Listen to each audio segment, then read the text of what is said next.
ಗಿಡ ಮರ ಬೆಳೆಸಿ ಅರಣ್ಯ ಉಳಿಸಿ ಶುದ್ಧ ಗಾಳಿ ಪಡೆದು ಜೀವಿಸಿ ಎಂದ ಶಾಸಕ ಗಣೇಶ್ ಪ್ರಸಾದ್. ಗುಂಡ್ಲುಪೇಟೆ ತಾಲೂಕಿನ ಚಿರಕನಹಳ್ಳಿ ಸರ್ಕಾರಿ ಹಿರಿಯ ಪ್ರಾಥಮಿಕ ಶಾಲೆಯ ಆವರಣದಲ್ಲಿ ಸಾಲು ಮರ ನೆಡುವ ಕಾರ್ಯಕ್ರಮಕ್ಕೆ ಶಾಸಕ ಗಣೇಶ್ ಪ್ರಸಾದ್ ಚಾಲನೆ ನೀಡಿದರು. ಈಶ್ವರಿ ಸೋಷಿಯಲ್ ಟ್ರಸ್ಟ್, ಸಂಗಮ ಪ್ರತಿಷ್ಠಾನ, ಗುಂಡ್ಲುಪೇಟೆ ಚಿತ್ರಕೂಟ ಬಳಗ, ವಡ್ಡಗೆರೆ ವತಿಯಿಂದ ಕಾರ್ಯಕ್ರಮ ಆಯೋಜನೆ. ಕಾರ್ಯಕ್ರಮದಲ್ಲಿ ಪತ್ರಕರ್ತ, ಕೃಷಿಕ, ವಡ್ಡಗೆರೆ ಚಿನ್ನಸ್ವಾಮಿ, ಈಶ್ವರಿ ಸೋಷಿಯಲ್ ಟ್ರಸ್ಟ್ ಅಧ್ಯಕ್ಷ ವೆಂಕಟೇಶ್, ನಂಜುಂಡ ಪ್ರಸಾದ್,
ಪತ್ರಿಕಾ ಮಾಧ್ಯಮ ಮಿತ್ರರು, ಈ ದಿನ ಭಾರಿ ವಿಶೇಷವಾದ ಕಾರ್ಯಕ್ರಮ. ಯಾಕಂದ್ರೆ ತಿನ್ಸ್ವಾಮಿ ಅವ್ರು ಮಾತಾಡ್ತಾ ಹೇಳಿದ್ರು, ಖಂಡಿತವಾಗ್ಲೂ ಇವತ್ತು ನಾನೊಬ್ಬ ಅರಣ್ಯ ಇಲಾಖೆಯಲ್ಲಿ ಪರಿಸರ ಇದು ವೈಲ್ಡ್ ಲೈಫ್ ಬೋರ್ಡ್ ಮೆಂಬರ್, ಅಂದ್ರೆ ಅರಣ್ಯ ವ್ಯಾಪ್ತಿಯಲ್ಲಿ ಬರ್ತಕ್ಕಂಥ ಕೆಲಸಗಳನ್ನ.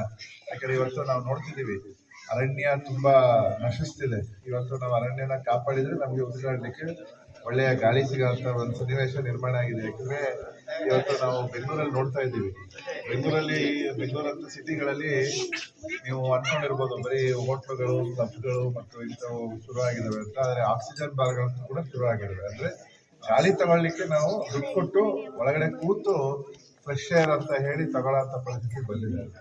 ಅಂತ ಒಂದು ಸನ್ನಿವೇಶದಲ್ಲಿ ಇವತ್ತು ಗ್ರಾಮೀಣ ಪ್ರದೇಶಗಳ ಸುತ್ತ ಕಾಡುಗಳು ಜಾಸ್ತಿ ಇರಬೇಕು ಅನ್ನೋದು ನಮ್ಮ ಉದ್ದೇಶ. ಯಾಕಂದ್ರೆ ಇವತ್ತು ನಾವು ನೋಡ್ತಾ ಇದ್ದೀವಿ, ಪ್ರಾಣಿಗಳನ್ನ ನಾವು ಇವತ್ತು ಹೇಳ್ತೀವಿ ಏನಂತ, ಎಲ್ಲ ಬಂದು ಜಮೀನುಗಳಲ್ಲಿ ಅವು ಹಾನಿ ಮಾಡ್ತಿದೆ, ನಾಶ ಮಾಡ್ತಿದೆ ಫಸಲನ್ನ ಅಂತ. ಆದ್ರೆ ಅದಕ್ಕೆ ಕಾರಣ ಏನು ಅಂದ್ರೆ, ಕಾಡಲ್ಲಿ ಹಸಿರು ವನಗಳು ಇಲ್ಲ. ಕಾಡಲ್ಲಿ ಸಿಗ್ಬೇಕಾಗಿರೋಂಥ ಪ್ರಾಣಿಗಳಿಗೆ ಸಿಗ್ಬೇಕಾಗಿರೋಂಥ ಆಹಾರ ಸಿಗ್ತಾ ಇರೋದ್ರಿಂದ ಅದೇನ್ ಮಾಡ್ತಿದೆ, ಹುಡಿಕೊಂಡು ಕೊನೆಗೆ ಇವತ್ತು ಪಟ್ಟಣಗಳಿಗೂ ಬರೋಂಥ ಪರಿಸ್ಥಿತಿ ಬಂದ್ಬಿಟ್ಟಿದೆ. ಇವತ್ತು ನಾವು ನೋಡ್ತಿದ್ದೀವಿ, ಇನ್ಫೋಸಿಸ್ ಅಂತ ಒಂದು ಕ್ಯಾಂಪಸ್ ಮೈಸೂರಲ್ಲಿ, ನೀವೆಲ್ಲ ನಿನ್ನೆ ಮೊನ್ನೆ ಪೇಪರ್ ಓದ್ತಿದ್ದೀರಿ, ಅಲ್ಲಿ ಚಿರತೆ ಬಂದಿದೆ. ಅಂದ್ರೆ ಅದು ದಟ್ಟವಾದ ಪ್ರದೇಶ, ಎಲ್ಲಾ ಕಡೆ ಬರೀ ಬಿಲ್ಡಿಂಗ್ಗಳೇ, ಕಾಂಕ್ರೀಟ್ ನಾಡೋದು. ಯಾಕಂದ್ರೆ ಅಲ್ಲಿ ನಾವು ನೋಡಿದಂಗೆ ಸಿಕ್ಕಾಪಟ್ಟೆ ದೊಡ್ಡ ದೊಡ್ಡ ಬಿಲ್ಡಿಂಗ್ಗಳಿದಾವೆ, ಎಲ್ಲ ಇಂಡಸ್ಟ್ರಿಗಳಿದಾವೆ. ಆದ್ರೂ ಅಲ್ಲಿ ಚಿರತೆ ಬಂದಿದೆ. ಅಂದ್ರೆ ಆಹಾರದ ಪದ್ಧತಿ, ಆಹಾರದ ಒಂದು ಬೇಡಿಕೆ ಪ್ರಾಣಿಗಳಿಗೆ ಎಷ್ಟಿದೆ ಅನ್ನೋದನ್ನ ನಾವು ಅರ್ಥ ಮಾಡ್ಕೋಬೇಕು. ಅಂತ ಒಂದು ಸಮಸ್ಯೆಗಳನ್ನ ನಾವು ಕಾಡಲ್ಲೂ ನೋಡ್ತಿರುವಾಗ, ಜೊತೆಗೆ ನಾಡಲ್ಲೂ ಇವತ್ತೇನಾಗ್ತದೆ, ಎಲ್ಲ ಕಡೆ ಜನಸಂಖ್ಯೆ ಜಾಸ್ತಿ ಆಗ್ತಿರೋದ್ರಿಂದ ಇವತ್ತು ನಾವು ಸರ್ಕಾರದಲ್ಲಿ ಏನ್ ಯೋಚನೆ ಮಾಡ್ತಿದ್ದಾರೆ ಅಂದ್ರೆ, ಜನಕ್ಕೆ ಜಮೀನ್ ಕೊಡೋಕ್ಕಿಂತ ಮನೆ ಕಟ್ಕೊಳ್ಳೋಂಥ ವ್ಯವಸ್ಥೆ ಮಾಡೋಂಥ ಜಾಗಗಳನ್ನ ಹುಡುಕ್ಬೇಕು ಅನ್ನೋ ಪರಿಸ್ಥಿತಿಗೆ ಬಂದಿದೆ. ಯಾಕಂದ್ರೆ ಇವತ್ತು ನಾವು ಮೊನ್ನೆ, ನೀವು ಇಲ್ಲಿ ಯಾರು ಹಕ್ಕುಪತ್ರ ತಗೊಂಡವರು ಬಂದಿದ್ರೆ, ಇಲ್ಲಿ ನಮ್ಮ ಕೃಷ್ಣ ಬೈರೇಗೌಡರು ಬಂದಿದ್ದಾಗ ಒಂದು ಮಾತು ಹೇಳಿದ್ರು ಅವರು, ಅರಣ್ಯ ಭೂಮಿನ ನಾವು ಇವತ್ತು ಜನಕ್ಕೆ ಮುಂಚೆ ಎಲ್ಲ ಹಂಚ್ಬಿಟ್ಟಿದ್ದಾರೆ.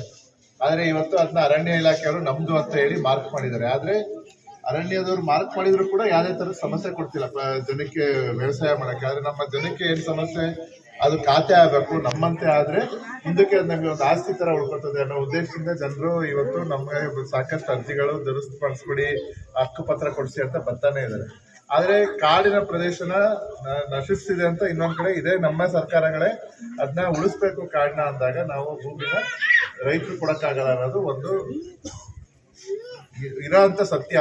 ಅದು ಯಾವುದೇ ಕಾರಣಕ್ಕೂ ಯಾವುದೇ ಸರ್ಕಾರ ಬಂದರೂ ಅದನ್ನ ಮುಚ್ಚಾಕಕ್ಕಾಗಲ್ಲ. ಆದ್ರೆ ಇವತ್ತು ನಾವೇನ್ ಹೇಳ್ತಿದೀವಿ, ಒಂದು ಊರಲ್ಲಿ ಗೋಮಾಳಕ್ಕೆ ಇರೋಂಥ ಜಾಗದಲ್ಲಿ ಗೋಮಾಳ ಏನು ನಮ್ಮ ರಾಷ್ಟ್ರಗಳ ಸಂಖ್ಯೆ ಊರಲ್ಲಿದೆ, ಅದಕ್ಕಿಂತ ಹೆಚ್ಚು ಗೋಮಾಳ ಜಾಗ ಇದ್ರೆ ಅದನ್ನಾದ್ರೂ ಜನರಿಗೆ ಕೊಡಬೇಕು ಅನ್ನೋದು ನಮ್ಮ ಉದ್ದೇಶ. ಆ ಒಂದು ನಿಟ್ಟಿನಲ್ಲಿ ಏನು ಉದ್ದೇಶ ಈಗ ಅಂದ್ರೆ ಸರ್ಕಾರ ಇನ್ನೊಂಥರ ಏನು ಯೋಚನೆ ಮಾಡ್ತಿದೆ ಅಂದ್ರೆ ಏನಿವತ್ತು ವೆಂಕಟೇಶ್ ಅವರು ಒಂದು ದೂರದೃಷ್ಟಿ ಇಟ್ಕೊಂಡ್ರು. ಯಾಕಂದ್ರೆ ಇದು ಮೊದಲನೇ ಕಾರ್ಯಕ್ರಮ ನಮ್ಮ ತಾಲೂಕಲ್ಲಿ. ನಾನು ಅವ್ರ ಜೊತೆ ನಮ್ಮ ತಂದೆಯ ಹುಟ್ಟಿದಬ್ಬದ ಸಮಯದಲ್ಲಿ 2 ವರ್ಷದಿಂದ ಅವರು ಅಂಬೇಡ್ಕರ್ ಏನು ಅಧ್ಯಯನ ಕೇಂದ್ರ ಯೂನಿವರ್ಸಿಟಿ ಇದೆ ಚಾಮರಾಜನಗರದಲ್ಲಿ, ಅಲ್ಲೂ ಕೂಡ ನಮ್ಮ ತಂದೆಯವರ ಹೆಸರಲ್ಲಿ 500 ಗಿಡಗಳನ್ನ ನೆಟ್ಟು ಅದನ್ನ ಪೋಷಿಸ್ತಿದ್ದಾರೆ. ಇವತ್ತು ಯಾರೋ ಒಬ್ಬ ಇವತ್ತು ಎಂತ ಪ್ರಪಂಚದಲ್ಲಿ ಇದೀವಿ ಅಂದ್ರೆ ನಾವು ಸ್ವಾರ್ಥಿಗಳ ಪ್ರಪಂಚ. ಈಗ ನಾನ್ ಚೆನ್ನಾಗಿರ್ಬೇಕು, ನನ್ನ ಹೆಂಡತಿ ಮಕ್ಕಳು ಚೆನ್ನಾಗಿರ್ಬೇಕು ಅನ್ನೋದ್ರಲ್ಲಿ ಎಂತ ಒಂದು ಜೀವನ ನಡೆಸ್ತಿರೋಂಥ ಕಾಲಘಟ್ಟದಲ್ಲಿ ಮಾನ್ಯ ವೆಂಕಟೇಶ್ ಅವರು ಪರಿಸರ ಉಳಿಬೇಕು, ಇದೇ ಸಾರ್ವಜನಿಕರು ಯಾರೇ ಆಗಿರ್ಬೋದು, ಜಾತಿ ಭೇದ ಇಲ್ಲ, ಪಕ್ಷಾತೀತ ಇಲ್ಲ, ಅಥವಾ ಸಣ್ಣವರು ಚಿಕ್ಕವರು ಇಲ್ಲ, ಎಂಥ ಒಂದು ಭೇದ ಭಾವ ಇಲ್ಲದೆ ಪರಿಸರ ಉಳಿದ್ರೆ ನಮ್ಮ ಜನಕ್ಕೆ ಒಳ್ಳೆಯ ಗಾಳಿ ಸಿಗ್ತದೆ ಅನ್ನೋ ಉದ್ದೇಶದಿಂದ ಇವತ್ತು ಗಿಡಗಳ ನೆಡ ಅಂತ ಕಾರ್ಯಕ್ರಮಗಳನ್ನ ಮಾಡ್ಕೊಂಡು ಅವ್ರ ಸ್ವಂತ ದುಡ್ಡಿನಲ್ಲಿ ಖರ್ಚು ಮಾಡ್ಕೊಂಡು ಬಂದಿರೋಂಥದ್ದನ್ನ ನೀವು ನೋಡ್ತಿದ್ದೀರಿ. ನೀವೀಗ ಚಿನ್ನಸ್ವಾಮಿ ಅವ್ರು ಹೇಳಿದ್ರೆ ಕೇಳಿದಿರಿ. ವೆಂಕಟೇಶ್ ಅವ್ರ ಬಗ್ಗೆ ಒಂದು ದೊಡ್ಡ ಇತಿಹಾಸನೇ ಇದೆ, ಅದೆಷ್ಟು ಹೇಳಿದ್ರು ಸಾಲದು. ಇವತ್ತು ಸಮಯ ನಾನು ಬರೋದು ತಡವಾಗಿದೆ, ಸೊ ಹಂಗಾಗಿ ಅದನ್ನ ಹೇಳ್ತಾ ಹೋದ್ರೆ ಸಾಕಷ್ಟು ಸಮಯ ಬೇಕಾಗ್ತದೆ. ಖಂಡಿತವಾಗ್ಲೂ ಮುಂದಿನ ದಿನಗಳಲ್ಲಿ ಏನು ಚಿನ್ನಸ್ವಾಮಿ ಅವರ ಅಪೇಕ್ಷೆ ಅಂದ್ರೆ ನಾನು ಕೂಡ ಅದನ್ನೇ ಯೋಚನೆ ಮಾಡ್ಕೊಂಡು ಕಾರಲ್ಲಿ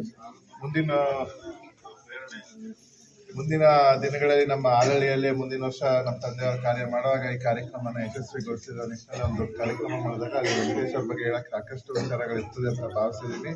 ಏನು ಸಾಲು ಮರದ ತಿಮ್ಮಕ್ಕನು ಅವರಿಗೆ ವೆಂಕಟೇಶ್ ಅವರಿಗೆ ಒಂದು ಪ್ರೇರಣೆ ಅಂದ್ರೆ ತಪ್ಪಾಗ್ಲಾರ್ದು. ಅವರು ಕೂಡ ಸಾಕಷ್ಟು ಮರಗಳನ್ನ ನೆಟ್ಟಿ ಇವತ್ತು ರಾಷ್ಟ್ರ ಮಟ್ಟದಲ್ಲಿ ಹೆಸರು ಮಾಡಿದ್ರು ಸಾಲು ಮರದ ತಿಮ್ಮಕ್ಕ.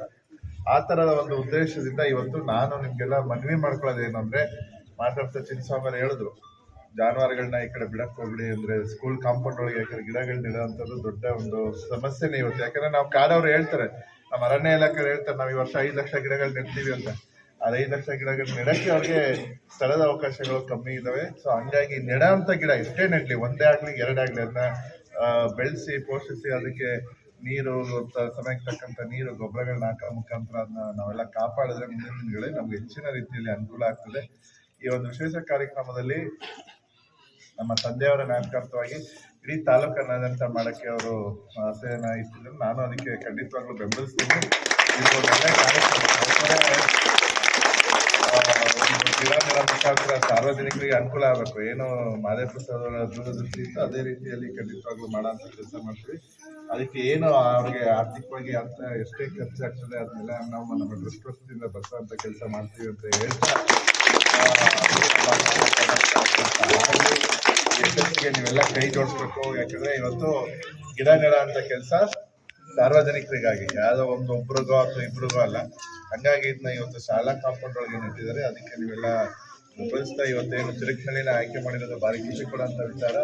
ಇಲ್ಲಿ ನಮಗೆ ಸ್ಥಳೀಯವಾಗಿ ಎಲ್ಲರ ಸಹಕಾರ ಇದೇ ರೀತಿ ಮುಂದುವರಿಲಿ ಅಂತ ಕೇಳ್ಕೊತಾ ಮುಂದಿನ ದಿನಗಳಲ್ಲಿ ಹೆಚ್ಚಿನ ಕಾರ್ಯಕ್ರಮಗಳನ್ನ ಮಾಡುವಂಥ ಕೆಲಸ ಮಾಡ್ತೀವಿ.